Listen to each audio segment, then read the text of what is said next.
Assalamualaikum warahmatullahi wabarakatuh. Halo semuanya, berjumpa kembali dengan saya, Kang Restu. Apa kabar semuanya? Semoga kalian selalu sehat, baik, dan tentunya dimudahkan segala urusannya oleh Tuhan Yang Maha Esa. Amin amin ya rabbal alamin. Seperti biasa, kali ini Kang Restu akan menceritakan sebuah kisah horor misteri. Dan sebelum masuk ke ceritanya, bagi kalian yang belum subscribe, jangan lupa klik tombol subscribe-nya. Klik lonceng notifikasinya serta like video ini agar kalian tidak ketinggalan cerita-cerita menarik dari channel ini. Oke, langsung saja tanpa berlama-lama lagi. Bagaimana kisahnya? Ini dia ceritanya. Mbak, cireng sosisnya 1 porsi ya. Tapi pedasnya sedang aja ya mbak, ujar seorang pembeli pada penjual cireng yang bernama Maya. Maya pun saat itu menyuruh pembeli untuk duduk dulu sembari menunggu pesanannya agar siap. Hari itu cuaca sedang hujan dan dagangannya Maya jadi rada sepi, karena pasti para pembeli malas keluar rumah. Tapi saat itu masih ada beberapa yang mampir untuk beli. Mereka biasanya mau pulang ke rumah usai bekerja, karena saat itu mereka memakai jas hujan sekalian beli cireng mungkin buat makan di rumahnya. Setelah makanan pesanan sudah siap, Maya pun lalu memasukkan kotak styrofoam cireng itu dengan 3 lapis plastik supaya tidak basah terkena hujan. Pembeli pun langsung membayar dan kemudian beranjak pergi. Maya pun saat itu kembali duduk menunggu pembeli yang lainnya datang. Dagangannya masih separuh lagi, jadi mungkin dia akan buka sampai menjelang waktu Isya. Singkat waktu saat itu setelah azan maghrib, hujan pun sudah reda. Beberapa saat setelahnya, pembeli pun langsung berdatangan. Mereka mungkin pengen yang hangat dan pedas untuk menghilangkan rasa dingin setelah hujan. Dan Maya pun dengan cekatan melayani para pembelinya. Dan tidak butuh waktu lama sampai Isya, sisa cireng-cirengnya pun sudah ludes semuanya. Setelahnya lalu Maya pun bersih-bersih gerobaknya lalu menutupnya dengan terpal. Kemudian box-box kosong ditata ke motornya untuk segera dibawa pulang. Perjalanan menuju ke rumah Maya tidaklah terlalu jauh, hanya membutuhkan waktu sekitar 10 menit saja. Hingga Maya pun akhirnya sampai di rumah sederhananya. Dia segera membuka kunci pintu dan langsung masuk ke dalam rumah. Kemudian Maya meletakkan box-box kosong itu di dapurnya. Dia beranjak ke ruang tengah karena boxnya akan dicuci besok saja. Saat itu dia merebahkan tubuhnya di kursi sofa yang sudah berlubang-lubang karena termakan usia. Maya ini tinggal sendiri di rumah itu. Kedua orang tuanya sudah meninggal dunia. Bahkan sebelumnya, Maya ini sudah menikah namun dia belum dikaruniai seorang anak satupun. Bahkan parahnya usia 2 tahun pernikahannya, suaminya itu meninggal dunia. Dan akhirnya sekarang Maya menjanda sampai sekarang dan juga belum menikah lagi. Awal-awal memang Maya merasa terpukul karena dia harus kehilangan semua orang yang telah disayangi. Namun waktu tak akan mengasihaninya jika dia hanya berlarut-larut dalam kesedihan. Akhirnya dia pun mencoba bangkit dan memulai dagangan cirengnya hingga sampai sekarang. Maya punya harapan untuk menjadi sukses dan juga kaya raya, serta ingin mengembangkan usaha cirengnya itu agar jadi banyak dan juga terkenal. Usai rehat sebentar malam itu, Maya segera beranjak mandi dengan menggunakan air hangat. Tubuhnya merasa lelah karena dia lakukan semuanya sendirian. Dia jualan dari pukul 10 pagi sampai sore, bahkan kadang juga sampai malam. Usai selesai mandi karena dirinya mendadak lapar dan belum ada masakan, dia pun keluar rumah sebentar menuju warung yang jaraknya lumayan dekat. Maya di desa itu termasuk seorang pindahan, karena rumah yang ditempatinya sekarang adalah rumah yang dibangun suaminya dan telah diserahkan kepemilikannya pada Maya usai dirinya berwasiat sebelum meninggal dunia. Jadi Maya ini belum terlalu akrab dengan semua warga di situ. Ada yang akrab, tapi cuman beberapa saja. Setibanya di warung, Maya langsung minta dibungkusin nasi sama si ibu warung. Dia kemudian disapa beberapa tetangganya dan Maya ini menanggapinya dengan senyum ramah. Mereka sekedar tanya-tanya soal dagangannya Maya, apakah lancar akhir-akhir ini, dan Maya pun menganggukkan kepalanya. Beberapa menit setelahnya tiba-tiba datang seorang ibu-ibu bernama Eka dengan perhiasan yang menempel di tangan dan juga lehernya. Dia melangkah dengan sombong menuju ke warung sambil membawa tes bermerek untuk pamer ke ibu-ibu yang lainnya. Kedatangannya Eka ke warung itu langsung membuat semua menoleh ke arahnya. Pasalnya dia datang dan langsung berkata, Jeng, bungkusin ayam opornya ya, yang paha 2. Sekarang ya Jeng, yang lain ntar aja. Soalnya aku lagi buru-buru nih mau ada acara. Gak pakai lama ya, ucap Eka yang menyerobot antrian. Namun beberapa ibu-ibu langsung menyahutnya dan menegurnya untuk antri terlebih dahulu. Namun Eka saat itu malah pura-pura budak. Dan saat itu saat gilirannya Maya dilayani, daripada Eka menunggu kelamaan, di situ dia malah bikin rusuh. Akhirnya Maya pun menyuruh si ibu warung untuk melayaninya duluan.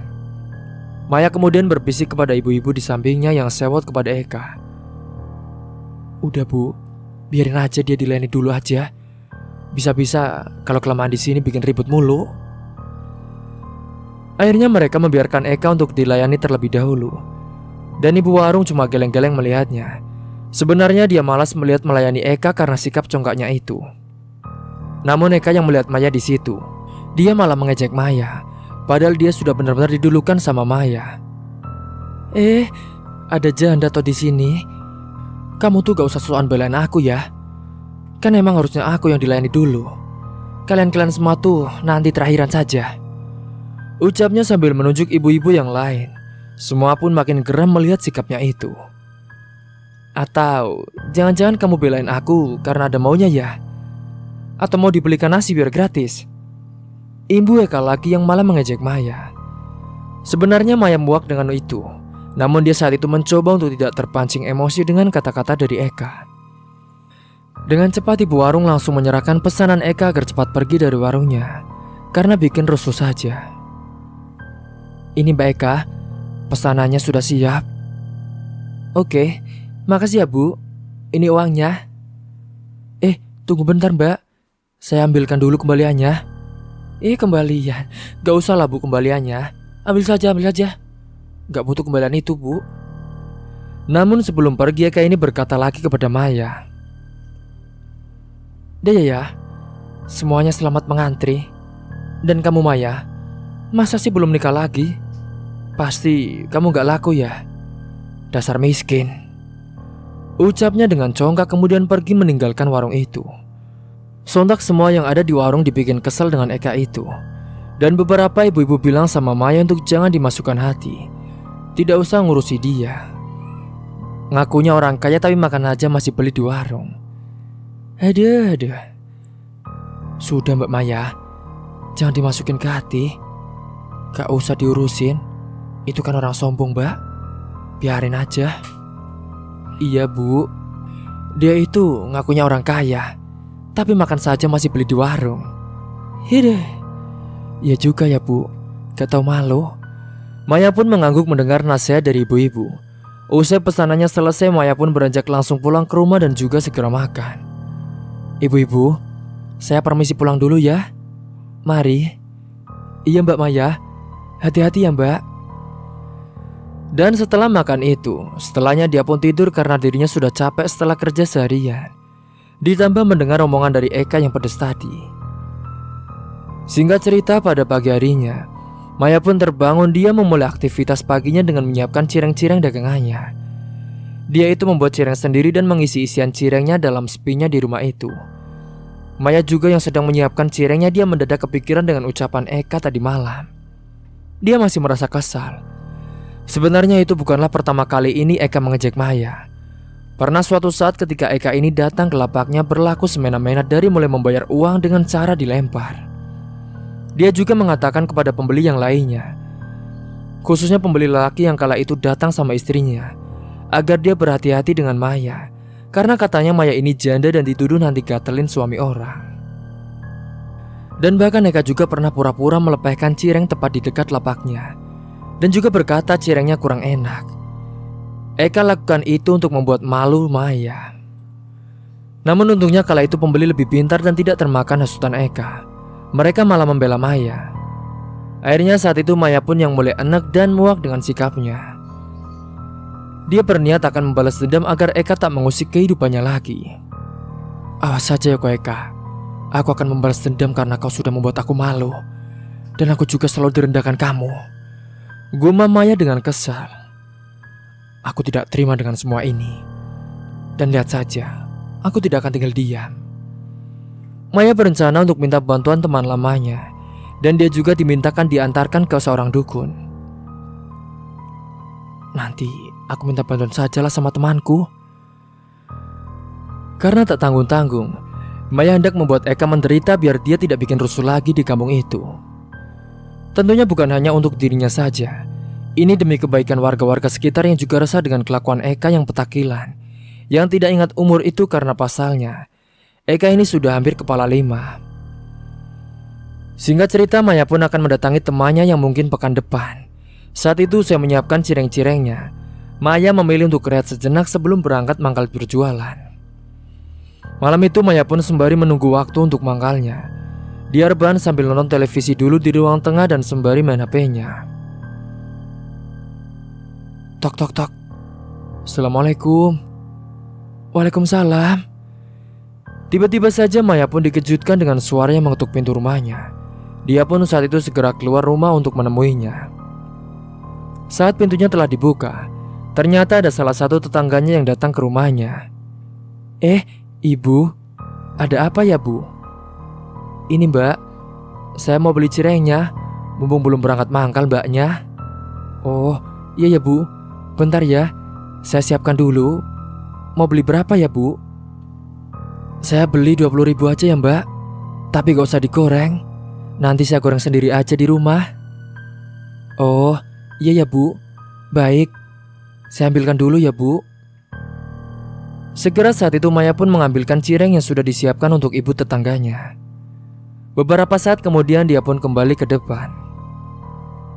Ini bu, cirengnya. Makasih ya mbak. Kok belum berangkat mbak tumben? Iya bu, bentar lagi nih. Tadi lagi istirahat sebentar. Oh gitu ya mbak. Ya sudah, saya pulang dulu. Iya bu, terima kasih ya. Setelah itu tetangganya pun pergi dari rumahnya. Dia pun segera berangkat ke pangkalannya membawa cireng dan barang-barang untuk dagangannya di lapak. Beberapa saat kemudian dia pun akhirnya sampai juga di tempat lapaknya. Dan saat itu dia juga mulai menata beberapa barang dan cireng dagangannya. Sementara di sisi lain Eka, dia di rumahnya hanya leyeh-leyeh semua pekerjaan rumah diurus oleh ART-nya. Eka ini adalah istri dari seorang pengusaha butik di daerahnya dan terkenal sudah gede butiknya.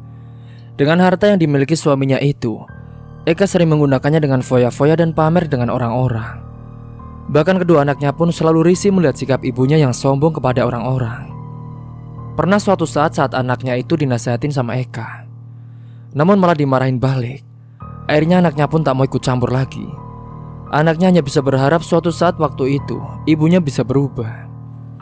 Namun Eka ini masih saja tetap keras kepala dan malah tambah menjadi-jadi sombongnya yang sangat sudah tidak ketulungan. Saat dia di lapaknya yang sudah tertata rapi, Maya pun dudukan sambil main HP menunggu pembeli yang datang. Sesekali dia juga melihat orang yang berlalu lalang di jalan itu. Beberapa saat kemudian akhirnya ada pembeli yang datang segera dengan cekatan. Maya pun melayaninya pembeli itu. Dan singkat cerita dagangannya pun sudah laris manis. Dia pun langsung beberes semua barang yang ada di lapaknya dan segera pulang di rumah. Sampainya di rumah dia merebahkan diri karena capek. Dan dia baru akan beberes rumah kalau dia sudah tidak capek lagi setelah rehat. Saat sedang rehatan tiba-tiba saja dia lagi-lagi kepikiran untuk menghampiri temannya. Apa aku kabari Risma saja ya? Siapa tahu kan nanti dia ada urusan kan? Segera dia pun langsung menelpon Risma. Sesaat kemudian akhirnya pun Risma mengangkat telepon dari Maya. Ada apa Mai? Tumben telepon? Minggu ini kamu ada urusan gak? Kamu sibuk gak? Cecar Maya. Gak ada sih Mai. Aku cuma di rumah. Emangnya ada apa? Aku mau minta anterin kamu ke dukun. Kamu bisa gak? Hah? Ke dukun? Mau apa? Udah, kamu mau gak? Nanti aku ceritain. Yaudah, bisa deh. Nanti anakku biar sama ibuku. Makasih Aris. Nanti hari Minggu aku ke rumahmu pagi-pagi. Setelahnya mereka pun memutuskan sambungan teleponnya. Dan segera Maya pun bangkit untuk beberes rumahnya. Singkat cerita pekan hari pun telah tiba. Maya pagi-pagi sekali langsung bersiap-siap untuk pergi ke rumah temannya yaitu Risma yang beda desa dengannya. Usai sarapan pagi dengan motornya, Maya pun menuju ke sana. Setibanya di rumah Risma yang awalnya sudah dikabarin, dia melihat kedatangan Maya, dia pun bergegas ke depan. Risma lalu menitipkan anaknya pada orang tuanya, dan dia pun izin untuk pergi dulu bersama Maya. "Ayo Mai, berangkat sekarang saja, sebelum anakku lihat, nanti dia nangis." Yaudah, ayo cepat naik." Akhirnya dengan dibonceng oleh Maya, mereka berdua pun bergegas menuju ke rumah seorang dukun yang diketahui oleh Risma. Perjalanan ditempuh lumayan jauh karena beda desa dengan mereka berdua. Di jalan mereka pun ngobrol-ngobrol, bahkan Maya juga menceritakan, yaitu tentang Bu Eka kepada Risma. "Mai, kita sebenarnya mau apa sih Mai ke dukun?" "Aku mau nyantet Eka, Riz. Aku sudah muak sama dia." "Loh, emangnya dia kenapa, Mai?" "Dia tuh sombong, selalu menghina, merendahkan aku. Pokoknya aku gak terima, Riz." Tak terasa di perjalanan mereka ngobrol. Akhirnya mereka pun sampai juga di rumah dukun. Singkatnya, setibanya di rumah dukun itu, Maya pun segera diajak menyambangi rumahnya. "Ayo Mai, ini rumahnya." Maya memandangi rumahnya yang terlihat usang dan sangat menyeramkan. Tok tok tok. "Permisi." Suara pintu pun dibuka. Kerengket. Usai pintu diketuk, muncullah seorang kakek-kakek dari dalam rumah, yaitu Mbah Dalmo. Mbah Dalmo sudah kenal dengan Risma karena dia dulu juga pernah nganterin temannya ke situ. Ada apa toh Risma?" tanya Mbah Dalmo. "Ini Mbah, teman saya katanya mau santet seorang." "Mari silakan duduk di sini ya," ucapnya dengan mempersilahkan duduk. Mbah Dalmo menanyakan maksud kedatangan mereka dan menyuruh mereka duduk di kursi teras. Yang akhirnya mereka pun duduk di kursi depan teras rumahnya itu. Risma kemudian bantu menjelaskan kalau Maya ini mau minta tolong buat santetin seorang. Gimana? Silakan jelaskan." "Jadi gini Mbah, dia katanya mau menyantet seorang karena muak dengan sikapnya Mbah. Yaitu orang itu selalu menghinanya dan juga merendahkan dia Mbah." Mbah Dalmo mangguk-mangguk mendengarkan penjelasan dari Risma. "Apa benar seperti itu, Nduk?" "Iya Mbah, betul." "Itu sih soal gampang, tapi kamu harus membayar jasaku ya, 2 juta. Mbah Dalmo mau saja, tetapi dia matok harga maharnya 2 juta untuk jasanya. Dan apakah Maya setuju tentang itu? Maya pun menatap dan setuju karena dia sudah muak dengan kelakuan Bu Eka. Namun sekejam-kejamnya Maya, dia meminta kepada Mbah Dalmo untuk jangan sampai membunuh Bu Eka. Cukup dibuat dia menderita saja. "Iya Mbah, saya tidak masalah. Yang penting semuanya terlaksana." "Oh ya Mbah, tapi saya minta buat dia menderita saja ya Mbah. Jangan sampai dia mati." Mbah Dalmo pun mengangguk paham dan setelahnya dia meminta langsung uang maharnya dan Maya pun segera memberikannya. "Siap. Sebelum melakukan ritualnya, mana? Kamu bayar dulu maharnya." Iya Mbah, bentar." Setelahnya Maya pun mengambil uang yang ada di dalam tasnya yang sudah disiapkan dari rumah. "Ini Mbah, uangnya." Setelahnya mereka pun masuk ke dalam mengikuti Mbah Dalmo dan mulai melakukan ritualnya. Berbekal foto Bu Eka yang didapatkan Maya dari sosmednya. Karena memang Bu Eka ini suka tampil mejeng di Facebooknya. Mereka lalu masuk ke dalam ruangan ritual yang di dalamnya itu sudah ada beberapa sajen serta kemenyan yang dibakar oleh Mbah Dalmo. Saat Maya dan Risma masuk ke dalam ruangan itu, mereka mencium bau kemenyan yang sangat menyeruak ke dalam hidung. Lalu mereka duduk berhadapan dengan Mbah Dalmo. Saat itulah Mbah Dalmo mulai merapalkan mantranya dengan mulut berkomat-kamit. Mbah Dalmo kemudian membakar foto itu. Lalu hembusan angin kencang pun datang yang masuk ke dalam ruangan ritual kala itu, membuat suasana menjadi ngeri. Maya dan Risma pun menjadi merinding, namun mereka tetap melawan rasa takutnya itu. Selang beberapa saat kemudian, foto yang dibakar itu kemudian jadi abu lalu mengikatnya ke dalam sebuah kain mori putih dan dibungkus selayaknya pocong. Setelahnya Mbak Dalmo merapalkan kembali mantra untuk memanggil sosok Ingon yang nantinya akan dikirimkan kepada target, yaitu Bu Eka. Angin yang masuk ke dalam ruangan itu semakin kencang sekali, dan saat itu terlihat ada asap tebal berwarna putih yang datang untuk menghampiri Mbak Dalmo. Asap itu berhenti tepat di sampingnya Mbak Dalmo. Perlahan-lahan berubah wujudnya menjadi sosok pocong yang sangat menyeramkan sekali. Bahkan Maya dan Risma pun ketakutan ketika melihat sosok pocong dengan wajah hitam legam, serta mukanya hancur penuh darah dan bahkan baunya sangat pucuk sekali. Mereka berdua saling berpegangan tangan dan gemetaran kala melihat sosok pocong itu. Segera saat itu Mbak Dalmo pun langsung berkomunikasi dengan sosok pocong itu. Dan entah apa yang Mbak Dalmo bicarakan karena mereka juga tidak mengerti dengan bahasa dari Mbak Dalmo serta sosok pocong itu. Setelahnya Mbak Dalmo berkomunikasi dengan sosok pocong itu.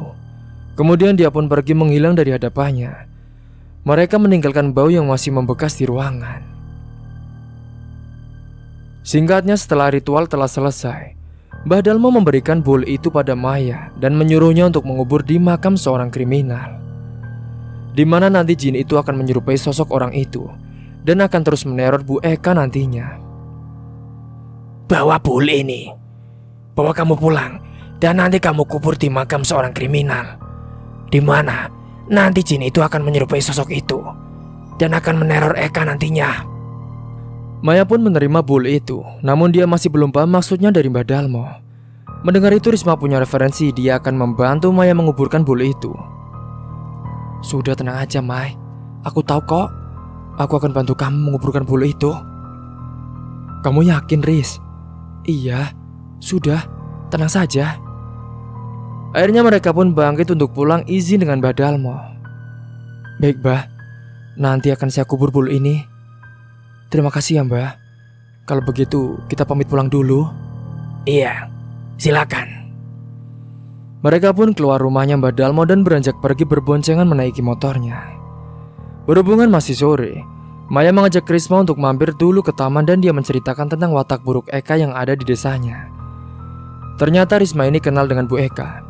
Pasalnya menurut Risma, Bu Eka ini pas waktu ke pasar juga suka bikin rusuh saat dia sedang belanja sayuran yang suka menyerobot antrian. Dirinya seringkali melihat ibu sombong itu, yang bikin ulah di pasar. Entah ada masalah apa dalam dirinya mengapa sikapnya begitu arogan sekali. Dan setelah itu, malam pun telah tiba. Memang sengaja mereka itu menunggu malam. Dan tepatnya pada pukul 9 malam, Maya diajak Risma pergi ke salah satu makam yang sepi. Dan Maya pun ditunjukkan salah satu makam bekas perampok dan segera Maya menanamkan bul itu di makam tersebut. Mai, ayo kita berangkat sekarang aja, Mai. Yaudah, ayo. Sebenarnya saat itu mereka takut pergi ke kuburan, apalagi malam-malam sudah sangat sepi sekali. Namun mereka mencoba untuk melawan rasa takutnya itu. Beberapa saat kemudian mereka pun akhirnya sampai juga di kuburan. Dan segera ke tengah kuburan mencari tempat itu. Di mana Riz tempatnya? Sudah, ayo ke tengah. Tapi Riz, aku takut. Udah gak apa-apa, katanya mau balas dendam. Akhirnya mereka pun dengan ketakutan terus berjalan ke dalam kuburan yang gelap dan juga menyeramkan.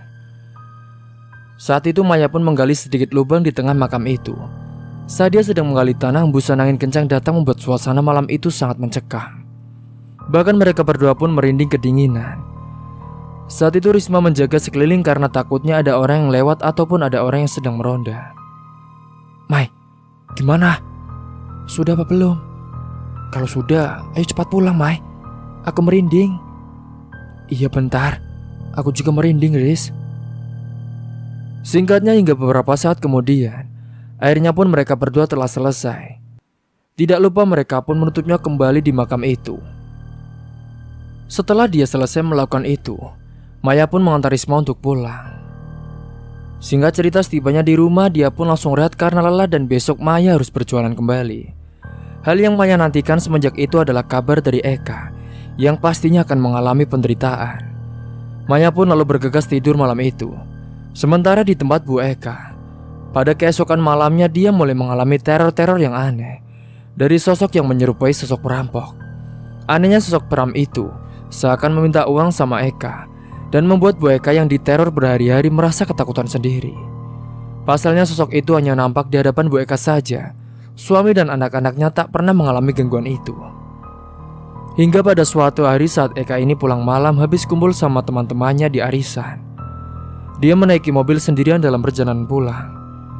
Dia tiba-tiba dikejutkan dengan penampakan sosok di tengah jalan dan membuat dirinya oleng. Hingga akhirnya saat itu Bu Eka pun menabrak pohon. Namun untungnya malam itu Bu Eka masih selamat, dia hanya tak sadarkan diri. Dan pada keesokan paginya, Bu Eka segera ditolong oleh warga dan dibawa ke rumah sakit terdekat. Anehnya usai alami itu Bu Eka kakinya mendadak mengalami kelumpuhan. Bahkan wajah cantiknya itu keluar bintik-bintik merah membuatnya agak cantik lagi. Kala itu Rudi suaminya, dia pun datang untuk melihat keadaan istrinya. Setelah dihubungi oleh salah satu warga dan juga pihak dari rumah sakit, Bu Eka saat itu harus dirawat inap dulu beberapa hari sampai keadaannya membaik. "Pak, aku kenapa Pak? Aku kenapa?" tanya Bu Eka penasaran. Saat itu Pak Rudi sang suaminya, dia tidak tahu, dia juga tidak enak mau mengatakan kalau istrinya telah lumpuh. "Tapi kamu jangan kaget ya Bu, kamu harus kuat. Kata dokter, kamu mengalami kelumpuhan." "Apa Pak? Kelumpuh?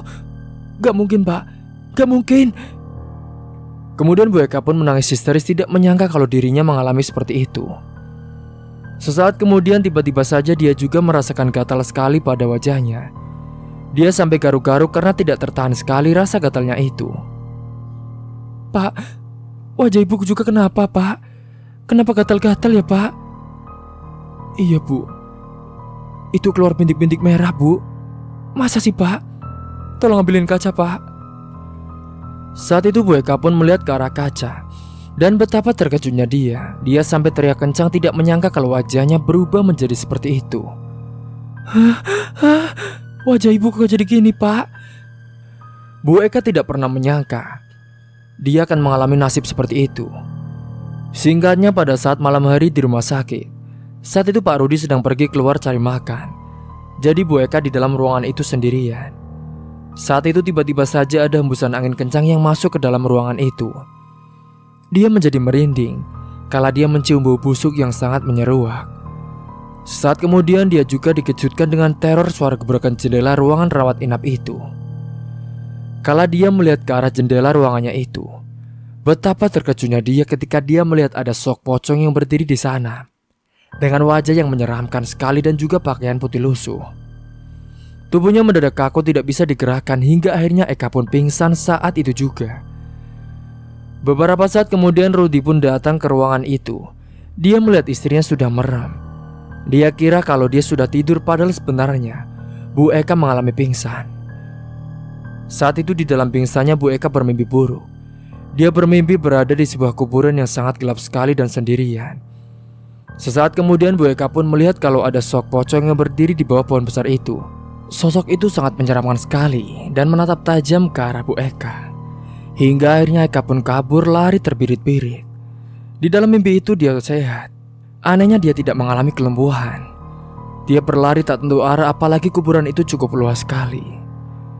Hal itu sangat menyeramkan sekali karena buat Bu Eka itu adalah pengalaman yang sangat mengerikan.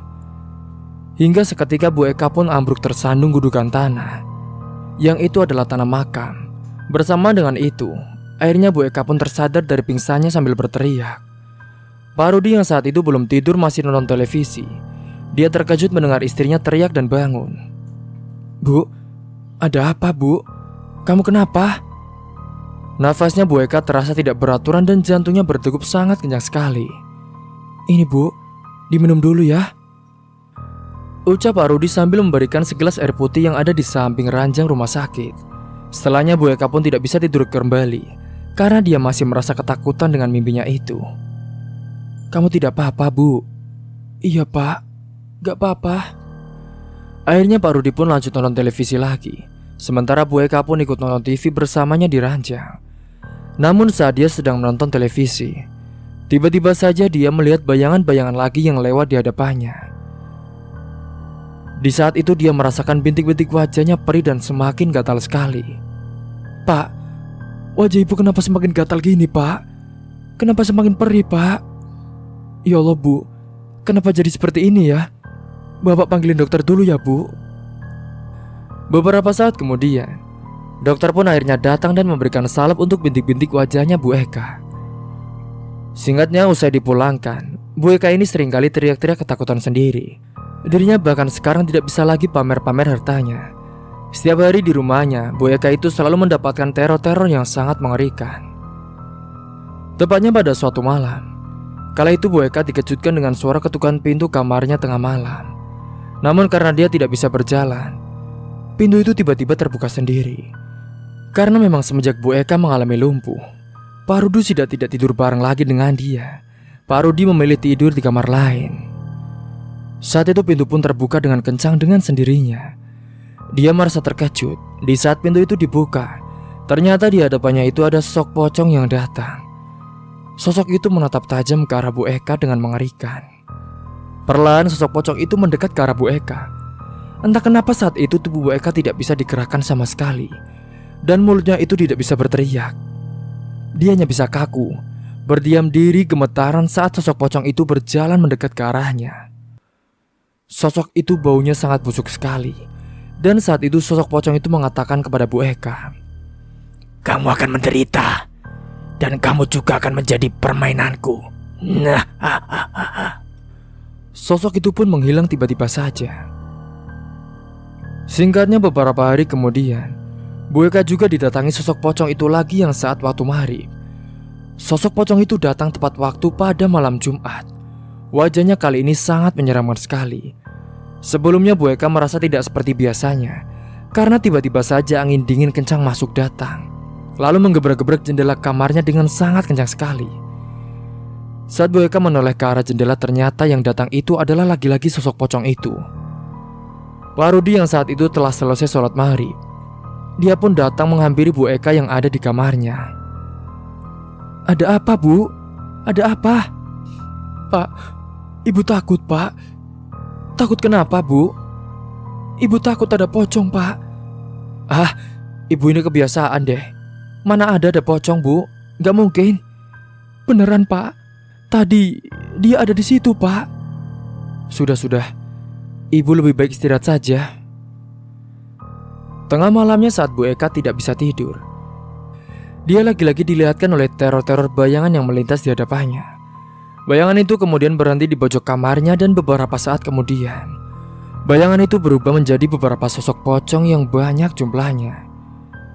Sontak Bu Eka pun semakin tidak bisa apa-apa. Dia benar-benar sangat ketakutan sekali. Sesaat kemudian dia juga merasakan gatal sekali pada wajahnya. Dan semakin dia garuk-garuk, bintik-bintik itu berubah menjadi keluar darahnya. Bu Eka juga sampai menangis karena merasakan gatal perih takut jadi satu. Sementara saat itu Pak Rudi yang sudah terlelap di tidurnya, dia lagi-lagi tiba-tiba dikejutkan dengan Bu Eka dengan suara dentuman seperti petasan yang ada di atas atap rumahnya. Duar. Dia pun terperanjat kaget mendengar suara ledakan itu. Begitu juga dengan Pak Rudi yang kebangun mendengar ledakan. Pak Rudi langsung mengucek matanya. Dia mengecek ke kamarnya Bu Eka karena takut terjadi apa-apa dengan istrinya. "Ada apa, Bu? Tadi suara apa?" tanya Pak Rudi. "Gak tahu, Pak. Suaranya di atas atap." "Ya sudah, kalau gitu Bapak lihat dulu ya, Bu." Akhirnya saat itu juga Pak Rudi pun beranjak ke depan rumahnya untuk melihat apa yang sebenarnya sudah terjadi. Saat dia sudah keluar ternyata tidak ada apa-apa. Namun malam itu Eka yang kaget di dalam kamarnya tiba-tiba lagi-lagi ada sosok pocong yang ukurannya sangat besar sekali, yang tidak umum seperti biasanya. Rudi yang mendengar Eka berteriak dengan kencang, dia pun langsung menghampiri ke kamarnya. Dia melihat Eka sedang ketakutan sambil berteriak-teriak bahkan menangis. Para warga yang tahu Eka sakit justru merasa senang, karena di desanya tidak ada yang bikin gaduh lagi dan sombong lagi. Bahkan mereka sama sekali tak menjenguk Bu Eka sama sekali. Maya yang mendengar kabar Bu Eka telah sakit, dia juga ikut bahagia karena rencananya telah berhasil. Sementara suaminya Bu Eka, yaitu Pak Rudi yang kasihan melihat istrinya seperti itu, dia pun berucap pada istrinya. Mungkin ini teguran agar Bu Eka mau merubah sikapnya itu. Jujur Pak Rudi juga tak suka dengan sikap Bu Eka yang selalu menyumbangkan hartanya. Akhirnya saat itu juga Bu Eka pun berjanji akan merubah sikapnya itu. Malam itu sehabis maghrib Pak Rudi menghampiri Bu Eka yang terbaring lemah di kasurnya. Bu, Bapak kasihan lihat ibu yang seperti ini sekarang. Mungkin ini teguran buat ibu, supaya ibu mau berubah sikap ibu. Jujur, Bapak juga tidak suka sama ibu yang selalu sombong dengan harta dan batu saat dinasihati, Bu. Iya, Pak. Ibu menyesal. Ibu juga baru sadar, Pak. Bapak mohon sama ibu berubah dan jangan asal ngomong sama orang lain, Bu. Iya, Pak. Ibu janji ibu akan merubah sikapnya kalau ibu sudah sembuh, Pak. Janji ya, Bu? Iya, Pak. Ibu mau tobat. Alhamdulillah kalau begitu, Bu. Kalau gitu, Bapak coba panggilin Ustadz ya, Bu, buat nyembuhin ibu. Bu Eka pun menjawab dengan menganggukkan kepalanya perlahan. Kalau begitu, Bapak pergi dulu, Bu. Akhirnya saat itu Pak Rudi pun segera pergi menuju ke rumahnya Ustadz Robi yang juga tidak terlalu jauh dari rumahnya. Rumahnya memang masih satu desa. Dia saat itu melajukan motornya dan beberapa saat kemudian dia pun akhirnya sampai di rumahnya Ustadz Robi. Tok tok tok. Assalamualaikum. Waalaikumsalam. Terdengar sautan salam dari balik pintu. Dan ternyata Ustadz Robi yang membukakan pintunya lalu mempersilahkan Pak Rudi untuk masuk ke dalam. Pak Rudi, silakan masuk, Pak. Pak Rudi pun duduk di kursi ruang tamu bersama dengan Ustadz Robi. Dan dia mulai menjelaskan maksud kedatangannya itu. Ada apa, Pak? Kok tumben datang kemari? Begini, Pak Ustadz. Saya mau minta bantuan Pak Ustadz untuk nyembuhin istri saya, Pak. Memang istrinya Pak Rudi kenapa? Dia teriak-teriak terus, Pak. Ketakutan di rumah. Dan kakinya itu lumpuh, Pak, gak bisa jalan. Astagfirullahaladzim. Ya sudah, mari kita ke rumah Pak Rudi sekarang. Setelahnya Pak Rudi pun didatangkan seorang ustadz yaitu Ustadz Robi ke rumahnya. Setelah sampai di rumahnya, Ustadz Robi pun langsung diajak masuk ke dalam kamar melihat keadaan Eka. Silakan masuk, Pak. Mari. Saat Ustadz Robi masuk ke dalam kamarnya Bu Eka, beliau merasakan hawanya panas dan juga berbeda. Setelahnya Ustadz Robi pun duduk di samping ranjangnya Bu Eka. Dia pun langsung mulai menerawang tubuhnya Bu Eka saat diterawang oleh Ustadz Robi. Dia melihat kalau ada ilmu hitam di dalam tubuhnya. Dia terkejut saat tahu sakit Eka ini juga ada campur tangan ilmu hitam. Ustadz Robi menduga kalau Eka ini ada masalah sama orang lain. Astagfirullahaladzim. Ada apa, Pak Ustadz? Saya melihat di dalam tubuh Bu Eka ini ada ilmu hitam yang sengaja dikirim seorang, Pak. Astagfirullahaladzim, Bu. Ya Allah. Saya mohon Ustadz, tolong sembuhkan istri saya. Insya Allah saya akan berusaha, Pak. Tapi sebelumnya, tolong Pak Rudi siapkan air garam ya, Pak, sama rebusan daun kelor. Iya, Pak Ustadz. Baik. Saat itu segera Pak Rudi pun menyiapkan semua yang diperintahkan oleh Ustadz Robi. Lalu Ustadz Robi pun menunggu di ruang tamu terlebih dahulu sembari menunggu semua bahannya telah selesai. Beberapa saat kemudian setelah barang-barangnya sudah selesai semua, Ustadz Robi pun akan melakukan ruqyah pada malam itu juga. Ini Ustadz, semuanya sudah siap. Baiklah, kalau gitu kita mulai sekarang saja ya, Pak. Namun sebelumnya itu, Ustadz Robi meminta Bu Eka untuk berubah dan bertobat. Bu Eka, saya mohon kepada Ibu. Ibu pasti pernah bikin sakit hati orang lain, kan? Saya mohon untuk minta maaf sama orang-orang itu, Bu. Dan Ibu juga berjanji Ibu harus bertobat dan juga merubah sikap. Ya, Bu. Iya, Pak Ustadz. Saya janji akan berubah. Saat itu Ustadz Robi pun kemudian membantu untuk menyembuhkan Bu Eka. Pak Ustadz mulai membacakan doa-doa dengan mulut berkomat kamit. Saat itu Bu Eka langsung menjerit kencang ketika dibacakan doa-doa dan bahkan meronta-ronta. Panas, panas. Namun kakinya belum bisa digerakkan sama sekali karena lumpuh. Setelahnya saat itu, Ustadz Robi pun meminta Pak Rudi untuk mendudukkan Bu Eka di kasur. Pak Rudi, tolong Bu Ekanya didudukkan saja, Pak. Ya Ustadz. Usai Bu Eka sudah duduk, kemudian Ustadz Robi pun meletakkan baskom yang berisi air rebusan daun kelor yang sudah dicampur dengan garam krosok. Setelahnya Bu Eka pun merintih kepanasan dan kesakitan, hingga akhirnya dia pun kesurupan sosok yang ada di dalam tubuhnya itu. Panas. Pergi kau. Jangan ganggu aku. Kau yang pergi. Jangan pernah ganggu Bu Eka lagi. Saya tidak akan pergi karena saya diperintah untuk membuatnya menderita. Siapa yang menyuruhmu? Kamu tidak perlu tahu. Hingga akhirnya saat itu, Ustadz Robi dan sosok yang ada di dalam tubuhnya Bu Eka pun bertarung. Lalu Ustadz Robi membacakan doa-doa dan melawan sosok itu. Bahkan suara jendela dan pintu yang menggebrak karena angin kencang yang datang. Hingga sampai akhirnya Ustadz Robi pun berhasil mengeluarkan sosok yang ada di dalam tubuhnya Bu Eka. Setelahnya sosok itu pun keluar dan seketika dari ubun-ubun kepalanya Bu Eka mengeluarkan asap tipis berwarna putih. Dan setelahnya dia pun lemas tak berdaya setelah sosok itu keluar. Wajahnya Bu Eka memucat dan saat itu bintik-bintik di wajahnya mulai mecah. Semua penuh nanah yang baunya sangat busuk sekali. Pak Rudi, ambil tisu itu. Tolong dilap nanahnya. Segera saat itu Pak Rudi pun mengambil tisu dan membersihkan nanah yang mecah pada wajah Bu Eka. Saat itu Ustadz Robi pun langsung membaca doa pada sebotol air mineral yang sudah disiapkan sebelumnya, yang lalu diberikan kepada Bu Eka untuk diminumnya. Bu Eka, ini diminum ya. Bu Eka pun langsung menegak air putih itu. Dan setelahnya tiba-tiba saja Bu Eka pun muntah-muntah. Dia muntah mengeluarkan darah kental hitam yang baunya sangat busuk sekali. Alhamdulillah, sosok yang ada di dalam tubuh Bu Eka sudah berhasil dikeluarkan. Sekarang coba kakinya digerakkan, Bu. Perlahan-lahan Bu Eka pun menggerakkan kakinya. Dan dia sangat terkejut. Akhirnya kedua kakinya dapat digerakkan. Dia sangat bahagia sekali. Pak, akhirnya Pak, kaki ibu bisa gerak lagi Pak. Bu Eka pun bersyukur dan akan mulai merubah serta bertaubat. Pak Ustadz, kalau boleh tahu, siapa yang sudah melakukan ini pada istri saya Pak? Saya tidak akan menyebutkan siapanya Pak. Yang penting, Bu Eka harus bisa berubah. Dan juga meminta pada orang-orang yang sekiranya sakit hati karena ucapannya. Iya Ustadz, nanti saya akan mendatangi warga dan juga meminta maaf. Singkatnya 3 hari kemudian, usai bisa berjalan dikit demi sedikit, Bu Eka didampingi Pak Rudi keliling rumah orang dan meminta maaf atas ucapannya dulu yang mungkin sudah menyakiti hatinya. Dia juga berjanji akan berubah dan menjadi lebih baik lagi.